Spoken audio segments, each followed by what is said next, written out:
Today it's not a prayer, but a story that I would like to share. The story I read today morning and it broke my heart. But along with that, it gave me immense hope in the love of our Lord Jesus Christ. The title of the story is Room 432, where love refused to let go. So here's the story. The little girl asked if I could be her daddy until she dies, but I refused because of one thing. Those were her exact words. 7 years old, sitting in a hospital bed with tubes in her nose, and she looked up at me, a stranger, a scary-looking biker, and asked if I would pretend to be her father for however long she had left. I'm a 58-year-old biker named Mike. I've got tattoos covering both arms, a beard down to my chest, and I ride with the Defenders Motorcycle Club. I volunteer at the Children's Hospital every Thursday, reading books to sick kids. It's something our club started doing 15 years ago when one of our brother's granddaughters spent months in pediatric oncology. Most kids are scared of me at first. I get it. I'm big and loud and look like I should be in a motorcycle gang movie, not a children's hospital. But once I start reading, they forget about how I look. They just hear the story. That's what I thought would happen with Amara. I walked into room 432 on a Thursday afternoon in March. The nurse had warned me that this is a new patient, 7 years old, stage 4 neuroblastoma. No family visits in the 3 weeks she had been admitted. No family at all? I asked. The nurse's face had gone tight. Her mother abandoned her here, dropped her off for treatment and never came back. We have been trying to reach her for weeks. CPS is involved now, but Amara doesn't have any other family. She's going into foster care once she is stable enough to leave. And if she's not stable enough? I asked. The nurse looked away. Then she'll die here, alone. I stood outside room 432 for a full minute before I could make myself go in. I have read to dying kids before. It never gets easier, but a kid dying completely alone, that was a new kind of a hell. I knocked off softly and pushed open the door. Hey there, I am Mike. I am here to read you a story if you would like. The little girl in the bed turned to look at me. She had the biggest brown eyes I had ever seen. Her hair was gone from chemo. Her skin had that greyish tone that means the body is struggling, but she smiled when she saw me. You're really big, she said. Her voice was small and raspy. Yeah, I get that a lot. I held up the book I had bought. I've got a story about a giraffe who learns to dance. Want to hear it? She nodded. So I sat down in the chair next to her bed and started reading. I was halfway through the book when she interrupted me. Mr. Mike? Yeah, sweetheart. Do you have any kids? The question hit me hard. I had a daughter. She passed away when she was 16. Car accident. That was 20 years ago. Amara was quiet for a moment. Then she asked, Do you miss being a daddy? My throat tightened. Every single day, honey. My daddy left before I was born, she said matter-of-factly. And my mama brought me here and never came back. The nurses say she's not coming back ever. I didn't know what to say to that.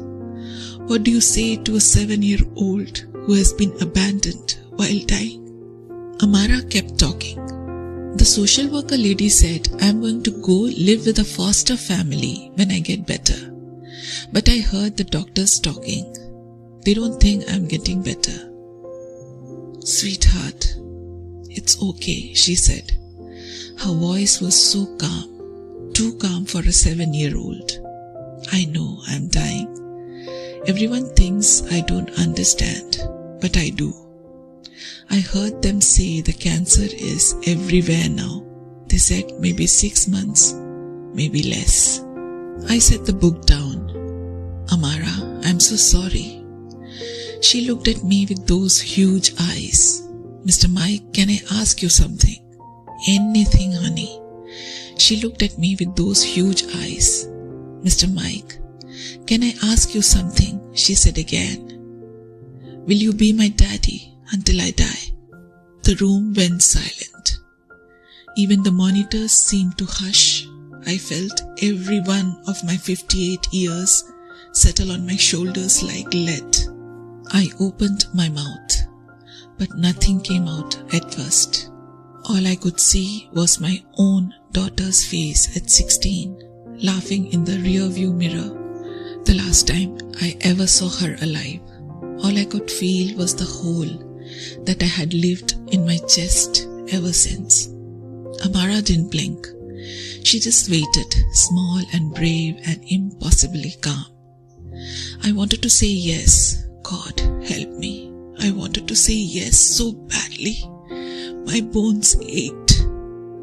But I was just a rough old biker who showed up once a week with picture books. I rode loud, drank hard, and still woke up some nights yelling my dead daughter's name into an empty house. What did I know about being anyone's father again, even for a little while? I swallowed the rock in my throat. Honey, I would be honored. But I gotta be honest with you, I'm not very good at this daddy thing anymore. I might mess it up. Her whole face lit up like sunrise. That's okay, you can practice on me. And just like that, I had a daughter again. The nurses cried when I told them. The social worker cried harder when I said I wanted temporary custody, medical guardianship, whatever paperwork existed that would let me take her home if she ever got strong enough, or stay by her side every single day if she didn't. The club showed up in full force, 25 Harleys rumbling into the hospital parking lot, scaring the security guards half to death until they saw the stuffed animals strapped to every bike. We turned room 432 into something that didn't look like a hospital room anymore. One of the guys bought a pink bedsheet, said his old lady had bought by mistake. Every Thursday became every day. I read her the giraffe book until we both had it memorized. Then we moved on to Charlotte's Web, then Harry Potter. When her hands got too weak to hold the book, I held it for both of us. When the pain got bad, I climbed onto that little bed and let her fall asleep on my chest while I hummed old Johnny Cash songs my own daughter used to love. The doctor kept shaking their heads, saying they couldn't explain it. Her scans were not getting better exactly, but they were not getting worse as fast as they should have. 6 months became 9, 9 became an year. On the morning of her 8th birthday, Amara woke up and said, "Clear as day, Daddy, I dreamed I was running. My legs worked and everything." I kissed the top of her fuzzy head. "Then we are gonna make that happen, baby girl." 2 weeks later, the oncologist called me into his office, eyes wide, holding films up to the light like he couldn't believe what he was seeing. "The tumors in her spine, they are shrinking. I have never..." He stopped, cleared his throat. "We are seeing significant regression. I don't know how to explain it." I knew how. It was love. Plain, stubborn, loud, tattooed love. 18 months after the day she asked a scary biker to be her daddy until she died, Amara walked out of that hospital on her own 2 legs, holding my hand, wearing her tiny leather vest and a grin bigger than the sky. She's 15 now, still cancer-free, still calls me daddy every single day, still sleeps in those same pink bedsheet we took from room number 432. And every Thursday, rain or shine, we ride back to Children's Hospital together, me on my Harley, her on the back, holding on like she has been doing it her whole life. And we read stories to the new kids who are scared and hurting. Because some things are worth more than the years you get. Some things are forever. You don't need to be perfect to change a life. You don't need credentials, comfort, or certainty. You only need the courage to stay when it would be easier to live. And that is the quiet miracle we often overlook. Love doesn't just save lives, it gives them meaning. May the love of our Lord Jesus Christ be with us always. Thank you.